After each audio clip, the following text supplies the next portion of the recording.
Class 9th के biology में अगर हम बात करते हैं तो एक टॉपिक है वो माइटोकॉन्ड्रिया।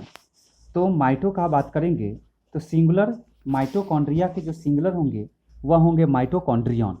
तो हम कहेंगे माइटो का मतलब होता है थ्रेड, माइटो का मतलब होता है थ्रेड और कॉन्ड्रियन का मतलब होते हैं ग्रैन्यूल। हम कहेंगे यह माइटोकॉन्ड्रिया जो सभी यूकैरियोट्स में प्रेजेंट होंगे, मीन दैट यह माइटोकॉन्ड्रिया जो प्रेजेंट होंगे वो सभी हमारे यूकैरियोटिक सेल में प्रेजेंट होंगे। किस फॉर्म में? तो एरोबिक फॉर्म को परफॉर्म करने का भी काम करेंगे, मीन्स डैट यह ग्लूकोज मॉलिक्यूल का ब्रेकडाउन भी करने का काम कराएंगे। यह कौन? तो माइटोकॉन्ड्रिया। माइटोकॉन्ड्रिया के अंदर में हम बात करते हैं तो यह जो क्रिस्टी है जो फिंगर लाइक प्रोजेक्शंस के रूप में हमारा दिखता है, और यही क्रिस्टी में जो होते हैं हम कहेंगे तो हमारा electron transport system process perform होते हैं, जो हमारा ग्लूकोज मॉलिक्यूल को उसके सिंपलेस्ट वंस में ब्रेकडाउन भी करने का काम करते हैं, और साथ ही साथ हमारे यूकैरियोटिक सेल में 38 एटीपी मॉलिक्यूल का और प्रोकैरियोटिक सेल में 36 एटीपी मॉलिक्यूल का फॉर्मेशंस करने का काम करते हैं। मतलब कह सकते हैं यह माइटोकॉन्ड्रिया जो कम्प्लीटली भी इन्वॉल्व होते हैं वह हमारे power house of the cell के फॉर्म में एनर्जी के प्रोड्यूस कराने के लिए रिस्पॉन्सिबल और लाइबल होते हैं।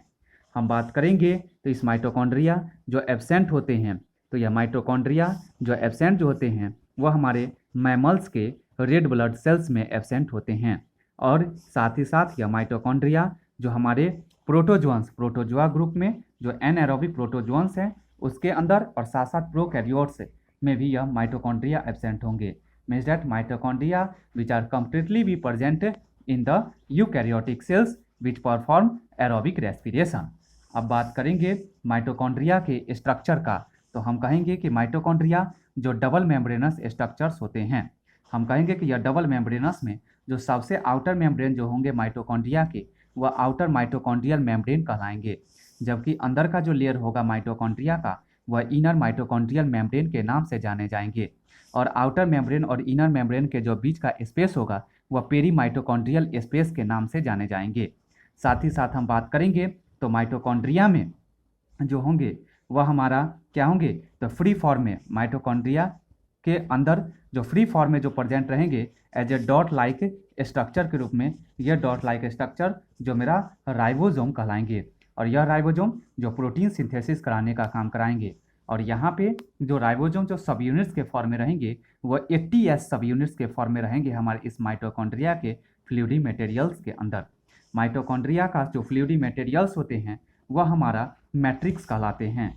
हमारा यह जो फ्लूइडी मटेरियल्स है माइटोकॉन्ड्रिया के अंदर का, जो डिफरेंट टाइप के माइटोकॉन्ड्रिया के अंदर ऑर्गेनेल्स को रखने का भी काम करते हैं, वह हमारा या फिर मॉलिक्यूलर कंपोनेंट को रखने का काम करते हैं, या फिर कह सकते हैं ऑर्गेनिक न्यूट्रिएंट्स को रखने का काम करते हैं, या फिर कह सकते हैं कि यह इनऑर्गेनिक टाइप के न्यूट्रिएंट्स को रखने का काम करते हैं। माइटोकॉन्ड्रिया में मैक्सिमम रूप में जो होते हैं वह कैल्शियम आयंस प्रेजेंट होते हैं।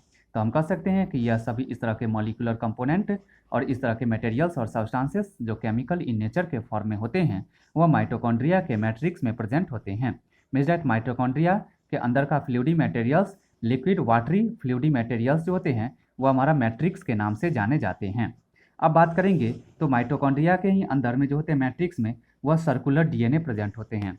यह सर्कुलर डीएनए जो हमारा कुछ डीएनए जो लीनियर फॉर्म में होते हैं तो कुछ सर्कुलर फॉर्म में होते हैं, और यह हमारा जो होते हैं यह डीएनए जो माइटोकॉन्ड्रिया के मैट्रिक्स में प्रेजेंट होकर मॉलिक्यूलर प्रोसेस को परफॉर्म करने का काम करते हैं, क्योंकि यही डीएनए आरएनए के रूप में कन्वर्ट होते हैं, और वही आरएनए राइबोसोम की सहायता से इस मैट्रिक्स के अंदर प्रोटीन सिंथेसिस कराने का काम करते हैं। अब बात करेंगे तो माइटोकॉन्ड्रिया के स्ट्रक्चर के बाद तो माइटोकॉन्ड्रिया कैसे हैं? तो स्मॉल ग्रैन्युलर बॉडीज हैं। माइटोकॉन्ड्रिया जो हैं वह स्मॉल हैं, ग्रैन्युलर बॉडीज हैं, और जिसके शेप क्या करते हैं माइटोकॉन्ड्रिया के? तो वेरी करते हैं। मीन्स डैट कह सकते हैं डिफरेंट शेप माइटोकॉन्ड्रिया के होते हैं। एक जो शेप होते हैं माइटोकॉन्ड्रिया के वो रॉड शेप होते हैं, कुछ सिलेंड्रिकल शेप होते हैं माइटोकॉन्ड्रिया के, और कुछ जो होते हैं माइटोकॉन्ड्रिया के वो स्फेरिकल इन शेप में भी होते हैं। माइटोकॉन्ड्रिया जो थ्रेड लाइक क्या हैं? तो एक ऑर्गेनेल्स हैं। माइटोज का मतलब ही होता है थ्रेड और कॉन्ड्रियन का मतलब ही होता है ग्रैन्यूल्स। हम बात करेंगे तो माइटोकॉन्ड्रिया के नंबर जो हैं वो वेरी करते हैं, चेंजेबल होते हैं।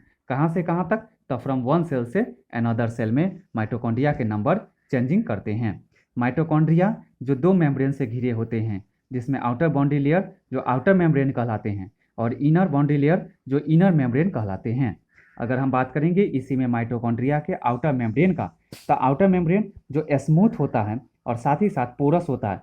पोरस मतलब छोटे छोटे पोर, उसमें छिद्र होते हैं जो नेचर में परमिएबल होते हैं, मीन्स डैट किसी भी मॉलिक्यूल्स को, मेटाबोलाइट्स को और सॉल्यूट टाइप के मटेरियल्स, मतलब सॉल्यूट का मतलब जो वाटर के साथ में कोई भी अदर जो केमिकल सब्सटेंसेस जो सॉल्यूबलाइज रहेंगे, उस तरह के भी मटेरियल्स को यह अलाउ करने का काम करते हैं हमारा आउटर मेम्ब्रेन।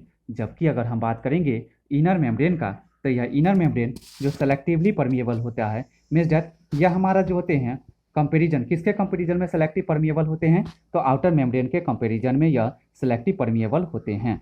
कौन? तो इनर मेम्ब्रेन।